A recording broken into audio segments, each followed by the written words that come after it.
अधुना वयं चतुर्थपाठस्य सुभाषितं पठामः।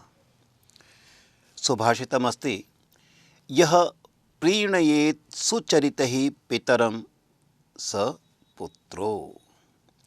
यद् भर्तुरेव हितम् इच्छति तत्कलत्रम् तन्मित्रम् आपदि सुखे च समक्रियं यत् एतत्त्रयं जगति पुण्यकृतो लभन्ते। अत्र वयं श्लोकं पश्यामः यदि अत्र विभिन्नस्थलेषु सन्धिपदानि अपि सन्ति। उपरि अहं संख्यां दत्तवान्, तत्पश्चात् संख्यादृष्ट्या एव सन्धिविच्छेदः अपि कृतः अस्ति। कुत्रचित् संयोगः अस्ति, यथा अत्र प्रीणयेत् सुचरितैः, अत्र सन्धि न परन्तु संयोगः तत्र वर्तते। प्रीणयेत् सुचरितैः, प्रीणयेत् सुचरितैः स पुत्रो। अत्र वयं पश्यामः विसर्गः न अस्ति, अत्र ओ अस्ति, सन्धिविच्छेदः भविष्यति, सः पुत्रः।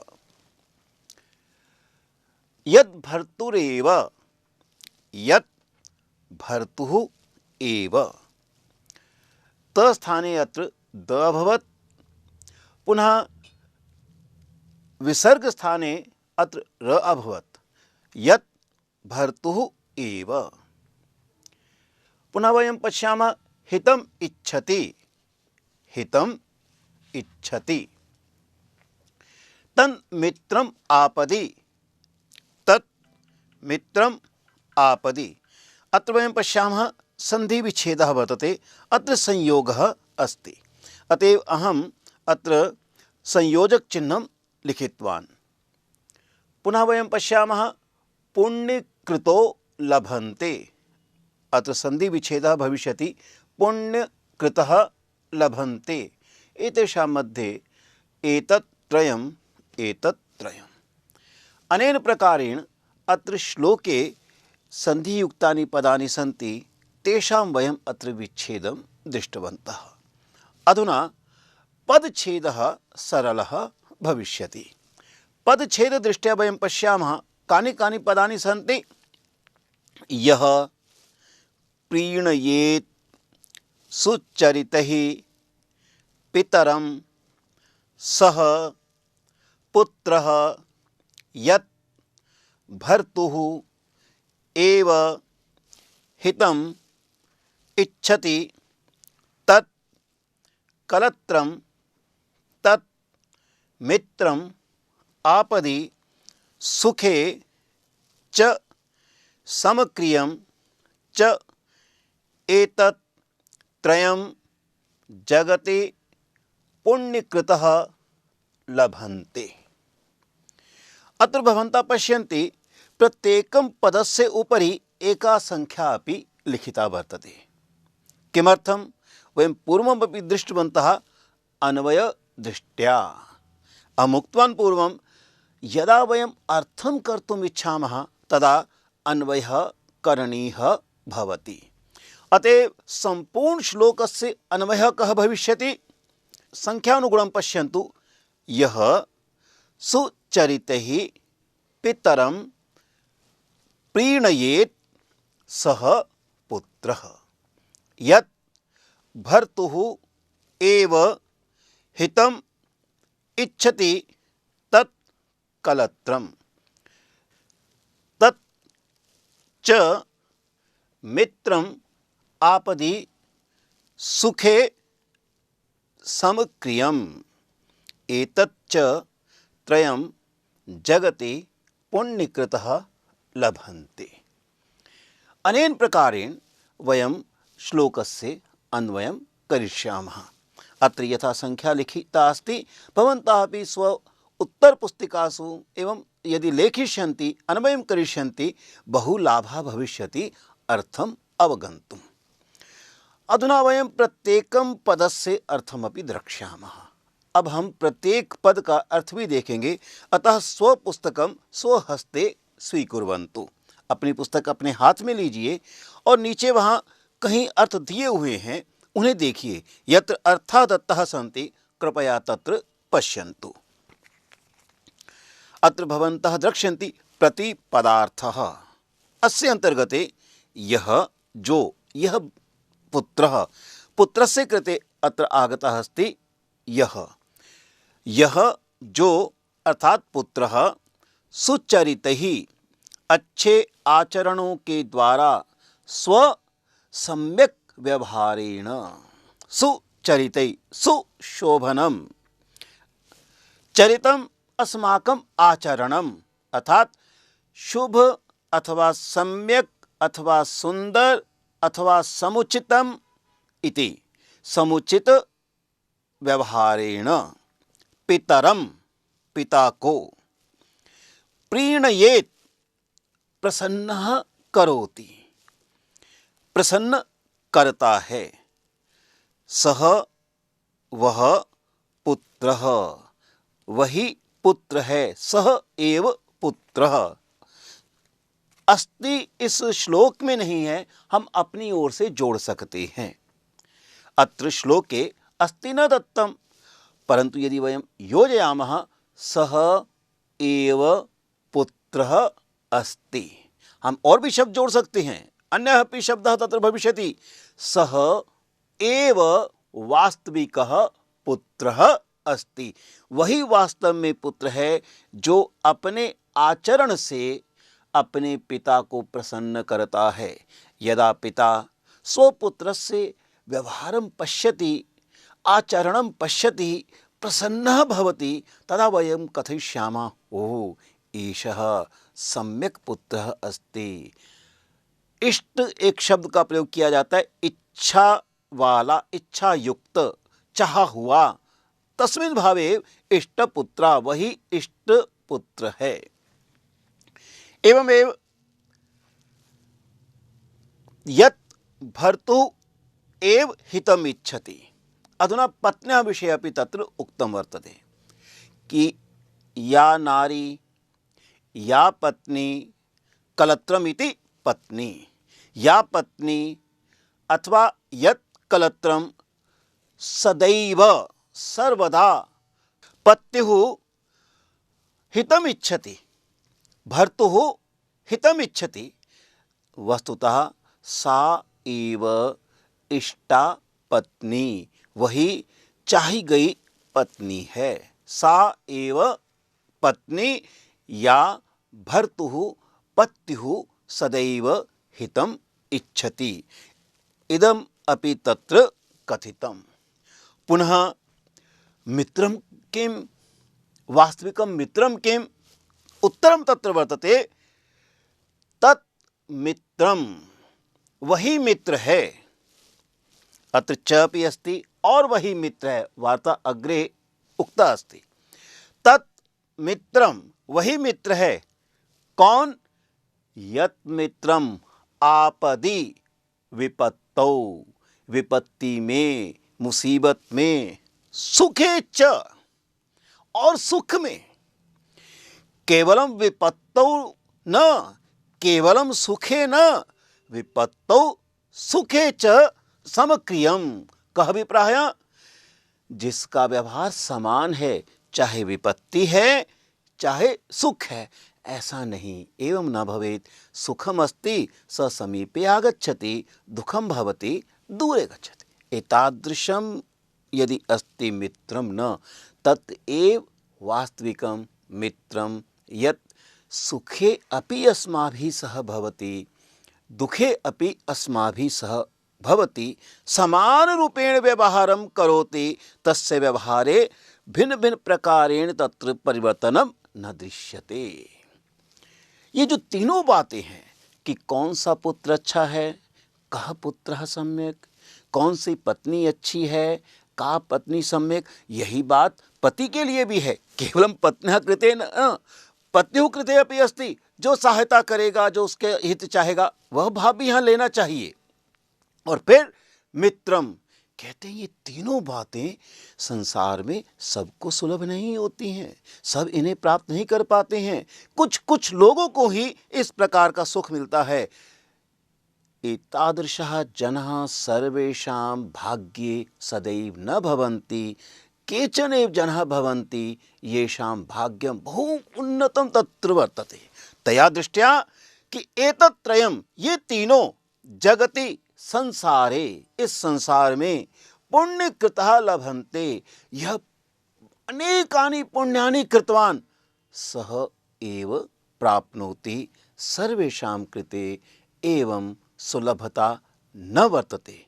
केषां सम्यक् पुत्रस्य हितम् इच्छति या सा पत्नी, पुनः च तत्मित्रं यत् सुखे च दुखे च समानरूपेण अस्माभिः सह व्यवहारं करोति इति। अधुना चतुर्थस्य पाठस्य द्वितीयं सुभाषितं पश्यामः। प्रदानं प्रच्छन्नं गृहम् उपगते सम्भ्रम विधिः, प्रियं कृत्वा मौनं सदसि कथनं चाप्युपकृतेः, अनुत्सेको लक्ष्म्यां निरभिभवसारः, परकथः सतां केनोदिष्टं, विषमम् असि धारा व्रतम् इदम्। अस्मिन् श्लोके एकस्य कठिनस्य चर्चा कृता वर्तते। कठिनस्य बिन्दोः चर्चा कृता वर्तते। अत्र प्रायः सर्वाणि पदानि स्पष्टानि एव सन्ति। केवलम् एकस्मिन् स्थाने चाप्युपकृतेः तत्र किञ्चित् सन्धिः वर्तते। च अपि उपकृतेः। भवन्तः यदि पश्यन्ति स्वपुस्तके सन्धि अंतर्गते च अपि उपकृतेः। एवमेव अनुत्सेको लक्ष्म्यां, तत्रपि अनुत्सेकः, तत् अनुत्सेको अस्ति। ओ यत् दृश्यते तत्र विसर्गः अस्ति। वयं पूर्वम् अपि दृष्टवन्तः लक्ष्म्याम् इति ल पश्चात् अस्ति, अतः विसर्गस्थाने ओ अभवत्। अनुत्सेकः लक्ष्म्याम् इति सन्धि विच्छेदः। एवमेव केनोदिष्टं, तत्रापि सन्धि वर्तते। भवन्तः पश्यन्तु केन उद्दिष्टम्। अतः सन्धियुक्तानि त्रीणि पदानि तत्र सन्ति। च अपि उपकृतेः, अनुत्सेकः लक्ष्म्यां, केन उद्दिष्टम्।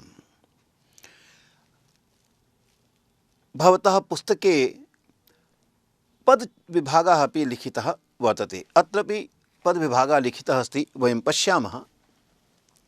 प्रदानं प्रच्छन्नं गृहम् उपगते सम्भ्रमविधिः, प्रियं कृत्वा मौनं सदसि कथनं च अपि उपकृतेः, अनुत्सेकः लक्ष्म्यां निरभिभवसारः, परकथः सतां केन उद्दिष्टं, विषमम् असि धाराव्रतम् इदम्। अस्य श्लोकस्य अत्र अन्वयः अपि प्रदत्तः वर्तते। वयं तत्र पठिष्यामः, ततः एव वयं भावमपि अवगमिष्यामः। अन्वयस्य अधः प्रतिपदार्थः अपि दत्तः अस्ति, अतः तदपि वयं द्रक्ष्यामः। अत्र हिन्द्याम् अस्ति, अहं संस्कृतेनापि वदिष्यामि, तदा संस्कृतस्य अभ्यासः भविष्यति। अन्वयः इति कृपया पठन्तु। प्रच्छन्नं प्रदानं, गृहम् उपगते सम्भ्रम विधिः, प्रियं कृत्वा मौनं, सदसि उपकृतेः कथनं च, लक्ष्म्याम् अनुत्सेकः, परकथः निरभिभवसारः, विषमम् इदम् असि धाराव्रतं, सतां केन उद्दिष्टम्। प्रतिपदार्थं पश्यन्तु। प्रच्छन्नं गोपनीय, यस्य बहु अधिक वयं स्पष्टतया दर्शनं न कारयामः। गोपनीय, गुप्त, गोपनीय, गोपनीयम् इति संस्कृते। प्रदानं, दानं, यदा वयं किञ्चित् यच्छामः। गृहम घर को अर्थात गृहम प्रति घर में गृहे उपगते यदि कोऽपि आगतवान् तस्य कृते अत्र शब्दस्य प्रयोगः वर्तते। संभ्रम विधिः विधिपूर्वक सम्मान करना विधिपूर्वकम सम्मानम। प्रियम अच्छा काम, शोभनम कार्यम, कृत्वा करके, मौनम मौन रहना मौनम इति, सदसि लोगों के समक्ष सभा में, इति अपि वयं कथयामः सभायाम, उपकृते उपकार को उपकारम इति, कथनम कहना, लक्ष्म्याम धन के होने पर यदि लक्ष्मी अस्माभिः सह वर्तते तस्याम अवस्थायाम, अनुत्सेकः घमंड न करना अर्थात अभिमानम इति न भवेत, पर कथा दूसरे के विषय में बोलने वाली बातें, निरभिभवसारः निंदा रहित होना, कस्यापि निंदा न करणीया इति, विषमम कठिनम, इदम इदम यह एतत्, असि धाराव्रतम, असि तलवार इति, खड्ग इति, असि धाराव्रतम तलवार की धार पर चलने जैसा, यथा कोपि तत् असि उपरि चलति तदनुगुणम तदनुसारम, सताम सज्जनों को, केन किसके द्वारा, उद्दिष्टम बतलाया गया। अर्थात सज्जनः स्वयं एवं कुर्वन्ति, किं किं कुर्वन्ति, प्रच्छन्नम प्रदानम, यत् किंचित दानम यच्छन्ति गोपनीय स्थापयन्ति, सर्वेषां न पुरतः न कथयन्ति ओह अहम इदम इदम उक्तवान्। गृहम उपगते संभ्रम विधि, कोऽपि यदि गृहं प्रति आगतवान् तस्य विधिपूर्वकं सम्मानं कुर्वन्ति। प्रियं कृत्वा अपि मौनम, यदि ते कस्यापि प्रियं कुर्वन्ति परंतु मौनम तिष्ठन्ति, सर्वत्र न वदन्ति मया इदं कृतमस्ति, आत्मप्रशंसां न कुर्वन्ति। सदसि उपकृते कथनं च, सभायाम् अन्येषां गुणानां वर्णनं कुर्वन्ति।